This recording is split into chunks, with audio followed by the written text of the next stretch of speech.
Oi, pessoal, espero que vocês estejam bem. Eu sou a Camila, como vocês já sabem, tutora de vocês do curso, e aqui a gente vai falar um pouco mais sobre os conteúdos da unidade 3 e da unidade 4. Como vocês já sabem também, qualquer dúvida, só postar no fórum de dúvidas que eu estarei lá para esclarecê-las. E para começar, vamos falar sobre classificação. Na verdade, vamos retomar esse assunto, né? O que é classificar? É distribuir em classes, determinar as categorias de um conjunto, é qualificar.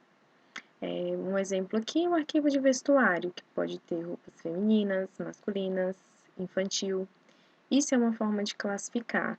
É como se fosse reunir determinados conjuntos que chamamos classes, é como se fosse reunir determinados conjuntos que chamamos classes, é, de coisas semelhantes, de coisas que têm uma semelhança.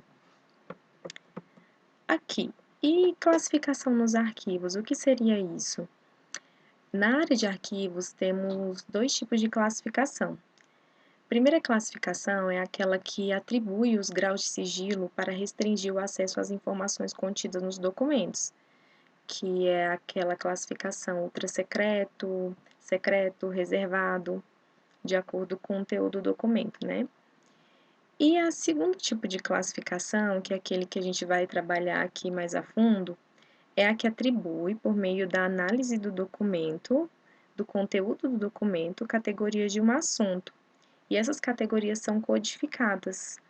E a intenção disso é facilitar a recuperação desse documento, facilitar a recuperação da informação. E aí falamos que as bases arquivísticas são avaliação e classificação, porque essas duas atividades estão estritamente ligadas, porque sem a classificação não tem possibilidade de fazer uma avaliação no documento. E para fazer a avaliação precisa estar classificado. E qual é o objetivo da classificação? A classificação ela tem o objetivo de agrupar os documentos sobre o mesmo tema, como forma de agilizar a sua recuperação e facilitar as outras tarefas arquivísticas, como, por exemplo, como eu acabei de falar para vocês, facilitar a avaliação. Porque se os documentos não estão classificados, não tem como a gente saber, por exemplo, o prazo de guarda desses documentos. Então, o conteúdo dos documentos, ele reflete a atividade que o gerou e determina o uso da informação nele contida e por quanto tempo aquele documento vai ficar em cada fase, corrente, intermediária e permanente. Não tem como falar de classificação sem falar dos códigos de classificação, que são os instrumentos de gestão documental. Esses códigos, utilizamos, tem dois códigos, né? São o código de área fim e de área meio, que eu vou mostrar para vocês, e que a gente utiliza para poder classificar esses documentos. Então, os assuntos recebem códigos numéricos, as quais refletem a hierarquia funcional, que são as funções e as atividades pela qual aquele documento foi criado. E parte sempre do geral para particular. Então, esses códigos são divididos em classes, subclasses, grupos e subgrupos. E aqui no nosso exemplo de arquivo de vestuário, se tivesse código, seria uma classe 100 feminino, 200 masculina, 300 infantil. Eu vou mostrar para vocês agora um pouco sobre esses códigos que utilizamos na UNB. E aqui, quando vocês entram no site do Arquivo Central,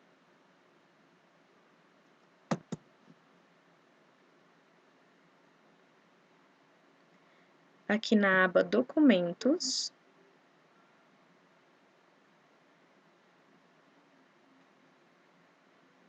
em Guias e Manuais, aqui temos dois manuais de gestão de documentos. Esse aqui é a primeira edição e esse daqui é a segunda edição, que foi lançado ano passado.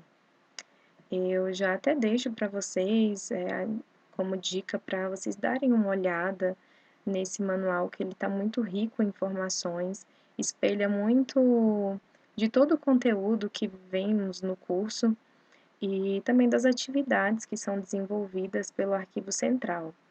Então, eu deixo aí como dica para vocês. Mas aqui, como não dá tempo de ver no curso, eu vou mostrar para vocês aqui nos anexos. Quando chegamos aqui nos anexos,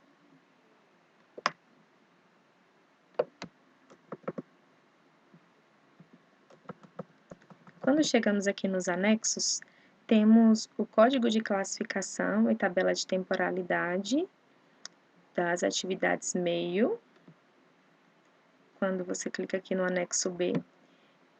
E temos também o código de classificação da área fim. Aí aqui, quando vocês derem uma olhada,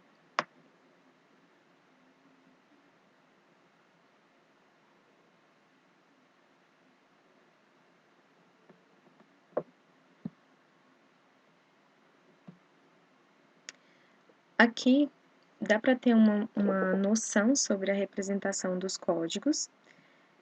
Como vocês podem ver, logo no início desse código, temos aqui as classes e temos uma breve explicação de quais documentos contemplam em cada classe. Então, quando a gente faz essa atividade de classificação, é bem interessante a gente dar uma olhada aqui para ver se reflete realmente aquilo que a gente está classificando, né? Se o documento reflete realmente aquilo que a gente está classificando, se está sendo de forma correta. Então, eu deixo como dica para vocês darem uma olhada nesse material e sempre terem como referência na hora de classificar os documentos. Então, voltando para a nossa apresentação,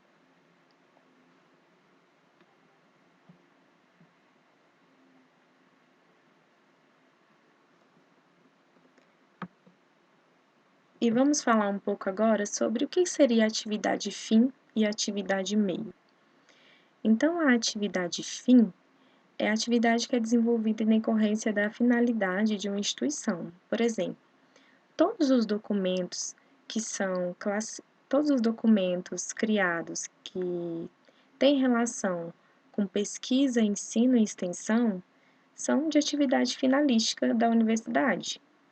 Então, para classificar esses documentos, temos o Código de Classificação de Documentos de Arquivo relativos à atividade fim das instituições de ensino superior. E da atividade meio, são todos aqueles documentos que dão suporte à atividade fim. Por exemplo, para que uma instituição funcione, ela precisa ter um setor de gestão de pessoas, ela precisa ter um setor de financeiro, precisa ter um setor de patrimônio. Então, todas essas atividades são atividades meio, que dão suporte à atividade fim. E para classificar esses documentos, a gente tem um código de classificação relativo às atividades meio do Poder Executivo Federal, que inclusive esse código é novo.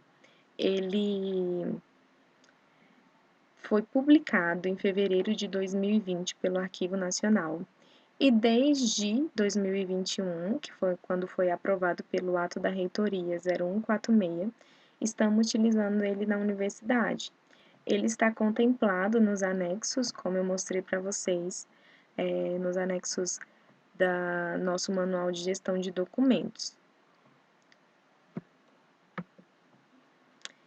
E para falar um pouco mais sobre esses códigos de classificação, a gente vai falar um pouco aqui sobre cada classe, cada subclasse, para vocês entenderem um pouco sobre como a gente classifica esses documentos na universidade. Então, as classes principais correspondem às funções, às grandes funções desempenhadas pelos órgãos. Elas são divididas em subclasses, que por sua vez são subdivididas em grupos e subgrupos. Então, temos como classe código 000 Administração Geral, que são referentes à atividade meio. A classe 100, que é ensino superior, área fim. A 200, que é pesquisa, que é área fim. A 300, que é extensão, que é do código também de área fim. A 400, que é educação básica e profissional, que é de área fim, porém essa a gente não utiliza na universidade, porque é educação básica e profissional. E a 500, que é assistência estudantil. Existe também algumas classes vagas, que são 600, 700 e 800. Essas não possuem códigos para elas, na verdade não possuem classes para elas. E logo vem a 900, que é administração e atividades acessórias, que são para classificação de documentos da área meio. Então, a classe 000, administração geral, ela contempla as seguintes subclasses: 010, organização e funcionamento; 020, gestão de pessoas; 030, gestão de materiais; 040, gestão de bens patrimoniais e de serviço; 050, gestão orçamentária e financeira; 060, gestão de documentos e da informação; 070, gestão dos serviços postais e de telecomunicação; 080, pessoal militar; e 090 é vaga. E seguindo, na classe 100, que já são para classificação de documentos de área fim, temos as subclasses da 110 a 190, sendo que a 150, das 150 a 180 são subclasses vagas, e essa classe ela representa ela é representada para classificar documentos de ensino superior de cursos de graduação. Então, 110, normatização e regulamentação; 120, cursos de graduação, inclusive as modalidades à distância; 130, cursos de pós-graduação, stricto sensu; 140, cursos de pós-graduação, lato sensu, as duas modalidades também podem ser à distância; e 190, outros assuntos referentes ao ensino superior. Na classe 200, que é pesquisa, classificamos todos aqueles documentos que são relacionados à pesquisa. Então, os códigos vão de 210 a 290, sendo que 270 e 280 são subclasses vagas. Então, 210, normatização e regulamentação; 220, programas de pesquisa; 230, projetos de pesquisa; 240, iniciação científica; 250, transferência e inovação tecnológica; 270, ética e pesquisa; 260, ética e pesquisa; e 290, os outros assuntos referentes à pesquisa. E aqui, como a terceira atividade finalística, temos a classe 300, que é voltada para documentos relacionados à extensão, que vai de 310 a 390, e temos como subclasse 310, normatização e regulamentação; 320, programas de extensão; 330, projetos de extensão; 340, cursos de extensão; 350, eventos de extensão; 360, prestação de serviços; 370, difusão e divulgação da produção acadêmica; 380, programa institucional de bolsa e extensão; e 390, outros assuntos referentes à extensão. E ainda aqui falando sobre a área fim, temos a classe 500, que é voltada para a assistência estudantil. Então, todos aqueles documentos que são criados relacionados à assistência estudantil, classificamos aqui na classe 500. Então, fica 510, normatização e regulamentação relacionada à assistência estudantil; 520, programas, convênios e projetos de concessão de benefício e auxílios aos alunos; e o restante aqui, da 530 a 580, não temos subclasses definidas. E aqui na 590, outros assuntos que não se encaixam na 510 e na 520 serão classificados na 590, referente à assistência estudantil. Logo, partimos para a classe 900. Essa classe 900 ela é da área meio, já não é mais área fim. Então, administração de atividades acessórias. Aqui temos como subclasse 910, que são documentos relacionados à gestão de eventos, 920, promoção de visitas, 930, feiras, salões, exposições, mostras, concursos e festas, 940, visitas, 990, outras ações referentes à administração e atividades acessórias. A gente sempre alerta que é muito importante a gente ter cuidado para cair, não cair na armadilha de sempre querer classificar na classe 900, porque sabemos que é uma classe mais geral, e sendo uma classe mais geral, é, sabemos que é uma classe mais geral e que tende a gente querer classificar os documentos nessa classe. Porém, muitos do que a gente classifica na classe 900 são de curto período de guarda. Então, pode ser que a gente classifique um documento que seja super importante, até de uma guarda maior, ou até mesmo de guarda permanente nessa classe, e ele seja eliminado antes do tempo. Então, é muito importante a gente ter esse cuidado com essa classe 900. Então, aqui para ficar mais claro para vocês, vou falar um pouco sobre como se dá essa questão das classes, né, para a gente classificar um documento. E aqui eu acho que vai ficar também mais claro essa questão do que é ser do geral para o particular. Então, vamos supor que o setor de gestão de pessoas criou um formulário, né, um documento, atestando a viagem de um servidor. Essa viagem, obviamente, as custas como é uma viagem a trabalho, as custas, né, da universidade, vamos supor. Então, como faríamos essa classificação? Daí a gente já sabe que é um documento de área meio, né? Porque é um documento relacionado à gestão de pessoas, que é uma atividade que dá suporte, né, à área fim.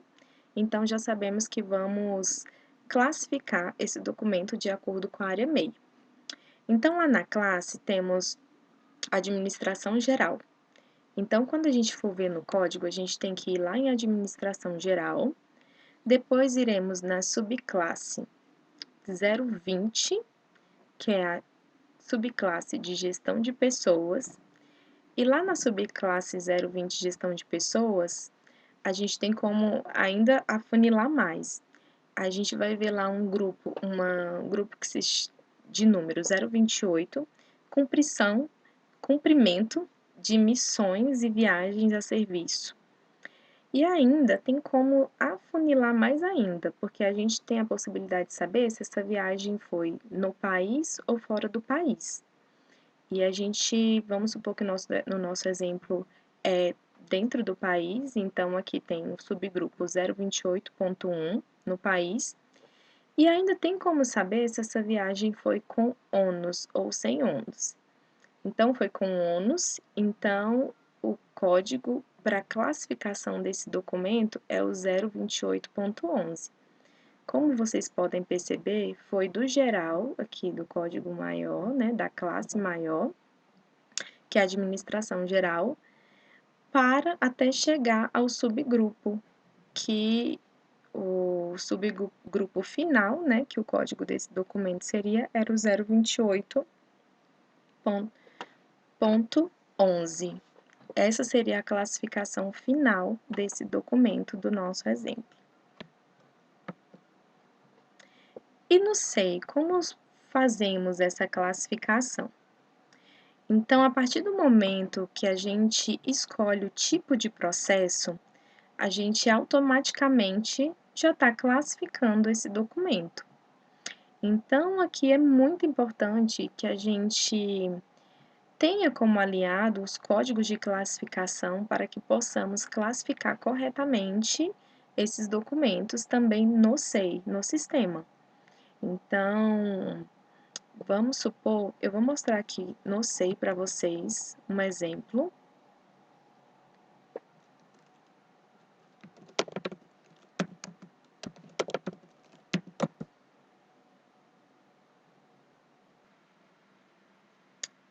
Então, quando vamos iniciar um processo no SEI, aqui, Vamos escolher um processo relacionado, por exemplo, a contratos.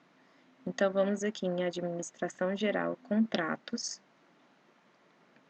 Então, podemos perceber que aqui, classificação por assunto, já venho aqui, ó, 001, Modernização e Reforma Administrativa, inclusive projetos, estudos e normas. Então, aqui é a classificação desse documento, contratos. Então, já está bem escolhido. Então, é muito importante a gente escolher muito bem o tipo de processo, de acordo com o documento, de acordo com a análise do documento que iremos iniciar, né, para iniciar, para criar um processo, para que estejam de forma correta, atrelado, né, esse tipo de processo à classificação por assunto. Então, vamos voltar para a nossa apresentação.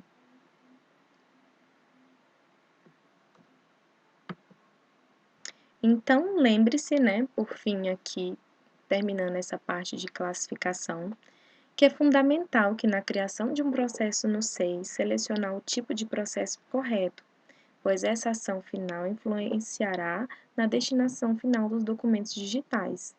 Então, também é impactante a classificação no SEI, né? Da mesma forma que a gente tem que ter cuidado com a classificação de documentos físicos, a gente também tem que ter cuidado com a classificação dos documentos digitais, pois também impacta na sua guarda e na sua destinação final, que será a eliminação ou guarda permanente.